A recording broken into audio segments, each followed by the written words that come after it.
Kaya lang, tinext ako ng friend ko, nauna na pala si Jason dito. Kasi na-traffic kami. May kwento lang ako nung nag-perform kami sa MCA, yung sessions, spinner sessions. Tinext ako ni Jason kasi kailangan niya ng guitarist.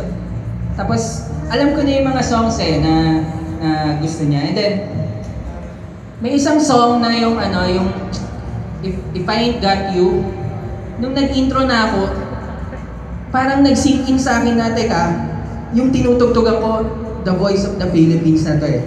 Kasi akala ko, ko pa rin siya, parang harana pa rin, parang nangaharana na kami. Alam niyo po, nung nanginig yung kamay ko, parang hindi gumagalaw yung kamay ko, na-stuck siya. Sobra, for few lines siguro. Tapos tinitignan ko si Jason, iba na to eh. Sabi ko, libo-libo yung nakikinig sa amin all over the world. Tapos sabi ko, focus ka, kailangan galingan mo kasi matindi yung kumakanta sa'yo. Kaya si Jason kasi hindi nagbabago yan eh, hanggang ngayon. So, I'm so proud na naging friends kami from matagal na sa Harana.ph. And ganun din, yung mga nakita nyo kay Jason noon, nung una ko siyang nadinig talagang kumanta, sabi ko, napakagaling nitong batang to, sabi ko, sobra talaga.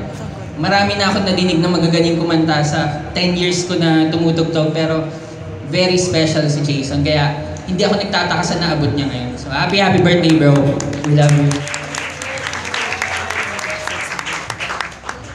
And of course, isa sa mga family na nandito, tinatawagan po namin, kasama namin